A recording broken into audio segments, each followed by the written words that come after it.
Hello there, ladies and gentlemen, and welcome back to another ArcheAge Crucible, the show where I kind of look into ArcheAge and what's cool about it. So, in this video we will talk about, is it really worth paying for ArcheAge now that it's just around the corner? So, if you are not, let's just say, if you are like me and have not put down 40 to 100 bucks to get ArcheAge early access, then you're probably a smart person, because, you know, actually saving money is a good idea to some extent, especially when you not really know what you're getting out of it. So, ArcheAge have done a model that is actually rather different from most MMOs that are released, at least in the Western world nowadays. I can't speak too much for the Japanese, but hey, this game is originally Japanese, and maybe that's why they're doing this pretty smart thing. So what they've done is actually release the game as a free-to-play MMO. Now, most free-to-play MMOs are actually just baiting you, or they're giving you a lot of good content so that you will get invested into the game, and then they say, well, here is our paywall, time to pay up. And they do it in a very cheesy way, which is also why I do not like most free-to-play MMOs, and I'd rather go for my pay-to-play or just play once, just like Guild Wars, for example. But what ArcheAge does is that it of course gives you some boosts, and it gives you actual ability to own land within the game, and that is an own feature set that is separate to the main experience.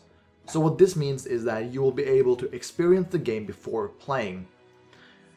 The big question when it comes to boosts is, does it actually boost you? And for example, put you up to 150, 125% more XP, more whatever, right? Or does it make that you are 100% and everyone else are 75% or 50%? That is a pretty huge difference. And actually, we have, what is it called? The good old Star Wars Old Republic have three systems. You have free to play, preferred, and pay to play. Pay to play is of course the people that pay, and they get, for example, up to 150%. What you have is the preferred users, which are like 100%, and then you have the free to play, which are like 75%. Not entirely accurate numbers there, of course, but still, you catch my drift. There are three different plans, and I enjoy the fact that they have this preferred status, so you can pay for a bit and then actually get a few features, so to make your game experience a lot better, in my opinion.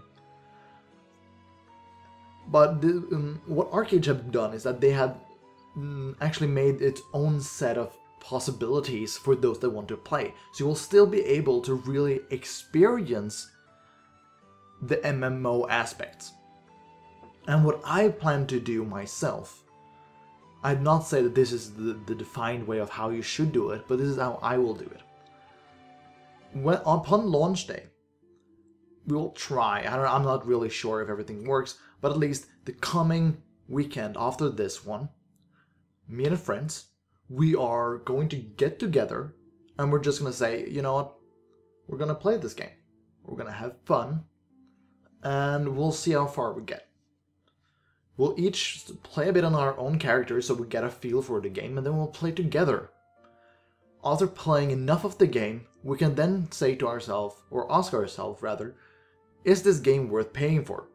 Do we want to experience the full features? Or full features is a bad term, but do we want to experience the features that they have behind a paywall? I don't like the word paywall though, because it kind of is used in a very negative term, at least in the latest days, now that we have so many companies that put so much necessary content behind paywalls. It's more, as I mentioned, a unique feature set. And I think that is rather important to remember. So, we will then play the game for a while, and then we will say, okay, these features like having, I'm not sure if boats are considered land, but hey, say that we want to craft land, and build a castle. I don't know if you can build a castle, but you know, you catch my drift, right?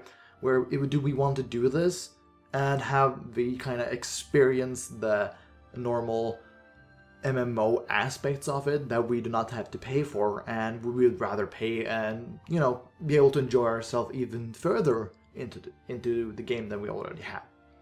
Do we want to join a guild and maybe henceforth get a kind of sneak peek into how it is? You know, there's a lot of ways to really go about that.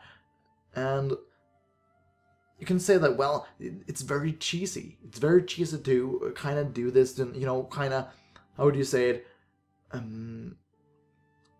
Just take advantage of the fact that it's free to play. Do we want that? No, I mean, I don't want to take advantage of it. And of course that is a bad term for it, but it might be true. It might be true for what we're doing if we're really just like pushing it to the limits, and then we go like, no, we don't want to pay for it, and yeah, then we're kind of bad consumers. But of course not everyone have the amount of money that they can just throw on to everything. And I, for one, I can't do that. So I want to make sure that I will, if I pay for something, I want it to be good stuff. And if the things that I'm considering buying is not accessible enough, or if it's low quality, I will not pay for it. And that is something that I think more and more publishers should really realize. And now this started to sound more like an argument for why people should make good games. But hey, that too, I guess. Yeah. I mean, I wouldn't mind if people made better games. But anyway, back to ArcheAge. The amount of features that I seem to like about the game is massive. Because as I have been able to realize or experience so far is that if I can get a group of, say, 5 friends, and we can climb up the trees, if we can find the correct area to climb up the trees, we can set up a kind of ambush, and you can really role play and create the sandboxy feel out of the entire game. And I enjoy that. I enjoy that quite a lot. And every time there comes an MMO or anything that really gives me the possibilities to do role playing and being able to roleplay in an MMO style, I always think back to Mountain Blade Warband Persistent World mod. And it's not outdated, I can still go back and play it, where you have this open world and everyone reacts to each other. If I have a band of 5 dudes and we're heavy armored, and you're a little peasant, we can rob you. Or if we're a part of a faction, we can tax you for work or going about on our lands. It's fully within our grasp and might to do so. And then you can say that, hey, you have to pay a toll or tax for working here, you know? And if they don't pay, you have the right in your hand to kill them. And henceforth, kinda, I use the term henceforth quite a bit. I'm sorry. So, due to that, you can kind of create your own experience out of the game, and every time you play the game, it will be different. And I wonder how much of that aspect is it within this game, rather than just being an all-out normal MMO with some interesting sandboxy features. But as of now, I would just say, watch videos on it. Experience the game for yourself, because it is a free-to-play. That means that you can experience it, you can get a good feel into it, and you can say, is this worth my money and my time? Or would I rather spend it on something else, like Counter-Strike Global Offensive, that you should definitely play and watch my stream whenever I'm streaming it, live at twitch.tv/conspiragaming. Ding! Nice plug. Anyway, you know, you can spend the time on something else if you do not like it, and I think that is important to realize that this is not do or die. There are a lot of people that get into that field that this is the new game and it's great, and I mean, I have to play it because it's gonna be so good, and then they get really disappointed. I have friends who have been that. I have been that myself a lot of times, and as always, Rome Total War 2 always comes to mind when I think about fucking pre-orders that I've done that are shit. So, if you have not pre-ordered or prepaid for ArcheAge, good.